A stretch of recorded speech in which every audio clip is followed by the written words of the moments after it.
Hey, I'm Tejal V. Patel. I am a former divorce attorney turned mindfulness, meditation, and Ayurveda advocate for parents and kids. I'm a student and teacher of Kundalini Yoga and Meditation, and I am also the author of the brand new book, Meditation for Kids, 40 Activities to Manage Emotions, Ease Anxiety, and Stay Focused, which is now available for purchase anywhere you buy books.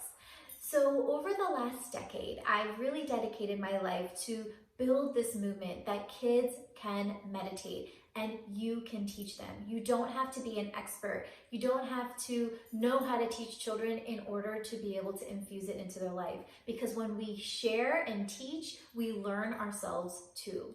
And over the last decade, I've taught hundreds of children. I've educated teachers and parents of bringing these practices into the home and classroom. And really my dedication to raising the first generation of mindful meditating children really all began when I heard this quote from the Dalai Lama. When every 8-year-old learns how to meditate, we will eliminate the world of violence in just one generation. I wanted this prophecy to come true so badly that I've really dedicated my life to expanding this vision and this mission of how to bring meditation into your home too. And that's exactly what we're going to talk about. I'm going to share how you can trickle in and plant these seeds of meditation in your children as young as 3. And also, we're going to bust some misconceptions about what meditation really looks like for kids so that you truly believe in your core that your kids are capable of learning to meditate and you feel confident that you can teach them. So the first thing is that what does meditation for kids truly look like? You might be thinking, well, how do I get my child to focus or sit still because they have endless energy and a short attention span? This is a great question. So when we think of meditation, we think of that quintessential passive meditation. We're sitting quietly, focusing on our breath, trying to focus on our mind to kind of flow through the thoughts, right? Finding that gap between the thoughts. Now, this is certainly where we work up to. And as children learn the ABCs and learning how to read sentences and chapter books and grammar, it's a step-by-step process. It doesn't happen overnight. And that's what passive meditation is. It is not the entry point of meditation. It's the CrossFit of meditation.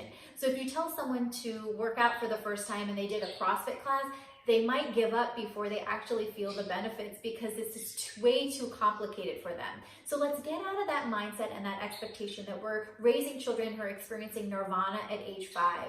The idea of teaching meditation to kids is all about helping them learn that we are planting it into their subconscious, that we brush our brain every day. Just like we brush our teeth every day to keep the sugar bugs away. Just like we wash our bodies every day to keep the germs away. We brush our brain by meditating and taking deep breaths to keep yucky thoughts and feelings away. It's our daily mental hygiene, right? We teach physical hygiene. Now it's just as important to teach mental hygiene. So that's what we're building up to. So what is the entry point of meditation? It's what's called active meditation.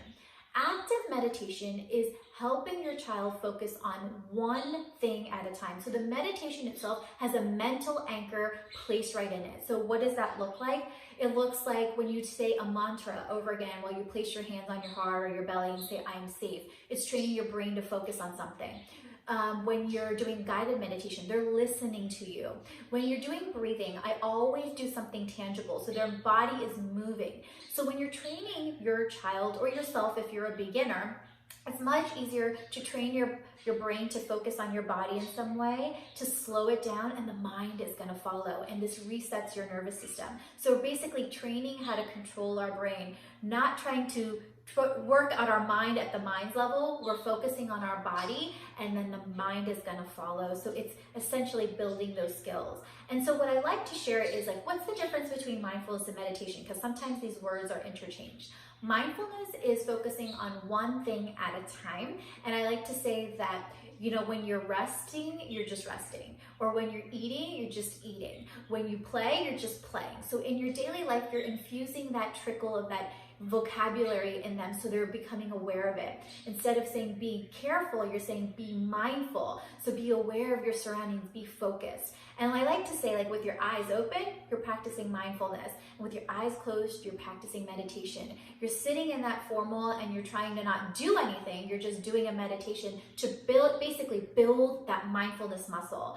focusing, paying attention, concentrating. We tell children to do that all the time. However, this is not an innate skill. This is something that needs to be learned. And so focusing and sitting still is something that meditation helps our children channel and really harness that power. So it's going to help them learn to focus on one thing at a time. It's going to help them learn to sit still for longer periods of time.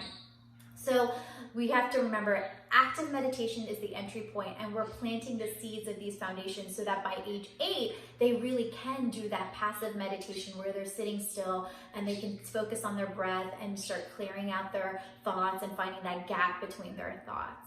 So now that you know what meditation for children looks like, now how do we explain meditation to kids? So I really do share, it's brushing your brain. Did we brush our brain today? We're building that subconscious habit. And right now during the quarantine, it takes 21 days to build a habit. So if you do at least 1 or 2 exercises from the book, that's all it really takes. It's not about how many minutes you sit. It's just about how many breaths they take. You're just building that consistency. Just like we brush our teeth every day, you're brushing our brain every single day. So they carry that habit with them.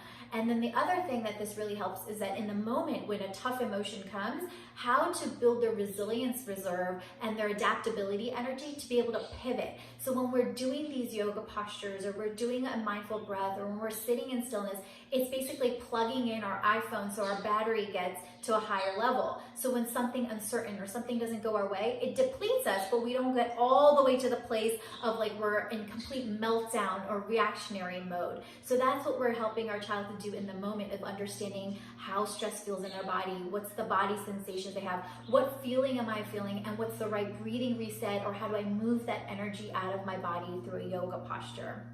So let's dive into a sequence now that we understand what meditation for kids truly looks like. Children learn through play and stories, so we're going to keep this really fun and exciting. This is not stiff. And what I suggest is that you read the exercise ahead of time before you do it with your children so that you're aware of it. So the next question I know that I'm going to get is that, do I do this in the morning? Do I do this in the evening? What time of day? Well, there's different exercises based on if you want in the morning, we want to boost their energy. At nighttime, we want to help them relax their energy. So there's a different chapter based on what emotions they're feeling. When they're angry, we need to cool down their body and move that anger out. When they're feeling anxious, there's another chapter to help ride out the energy that's up here and start grounding them down. Versus when they're sad or when they're really tired, how do we start naturally boosting their energy? So it really depends on what they're experiencing, but trickling it in, just be flexible, wherever it fits in your schedule. Don't be stringent, don't be rigid. Just make sure that you're brushing your teeth, then brushing your brain and washing your body, well, at least 1 time a day, right? Well, brushing your teeth twice. All right, so let's dive into how we're gonna teach this. So the very first primer foundation is zip up and sit up. This will plant the seeds of how to sit in meditation. So let's imagine that it's a really chilly spring day, but we want to go outside to play. But first, we have to put our imaginary jacket on.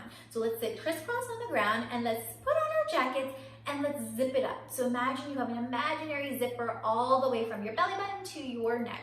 So let's zip up, sit nice and straight back. If you're finding that you're bending a little bit, let's put on our hat and boop, pull the string from the top of our hat. Very nice.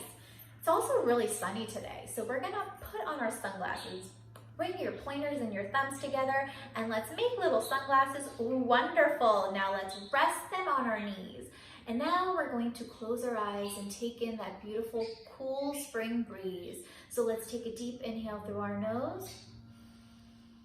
Eyes are closed and blow it out of our mouth.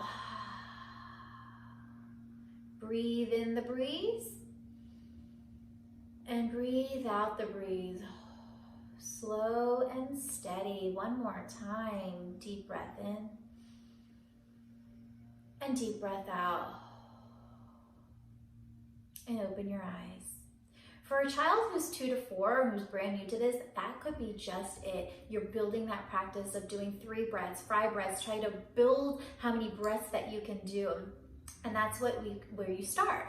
The next step is, once we start understanding how to sit in meditation, this is going to be the foundation sitting point for many of the meditations in the book. So the next thing is learning how to understand what kind of stress you're experiencing, or when your body feels yucky inside, what's it trying to tell you? So I would like to call this the yummy yucky exercise, which is in the book.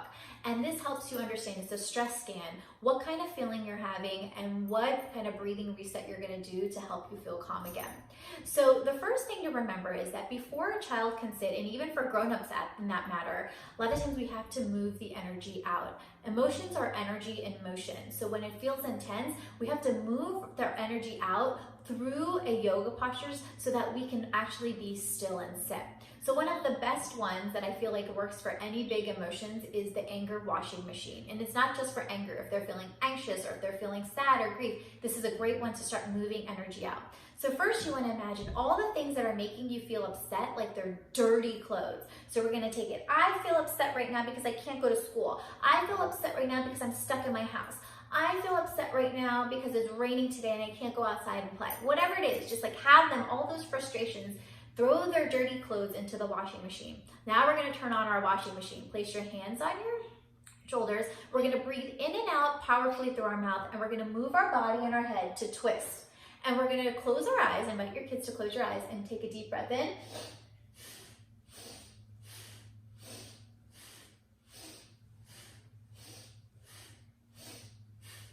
Do this at least 5 to 8 times to start moving that energy out of their body. So when you're twisting your torso, this is called the Kundalini twist, it starts moving the energy out. So we're washing it out. Now our clothes are all clean and now we feel ready to sit and take deep breaths. And so the breath that we do when we're feeling our yucky thoughts is we're doing windy windmill breath. And so what we want to teach our children is that whenever we have loud howling hurricane winds going in our mind, we are going to do a breath called windy windmill so we can calm down our breath like a quiet starry night. So we're going to inhale through our nose and blow out the wind gently. And then you're going to invite them. You start with your eyes open and then you close your eyes. Then you invite your eyes to stay closed. And then you're going to do it again. Take a deep breath in and blow it out slowly. Quiet spring breeze, quiet, quiet breeze. One more time, inhale in and out. You notice eyes open, mindfulness. Eyes closed, meditation, because we're now focusing on stilling our mind.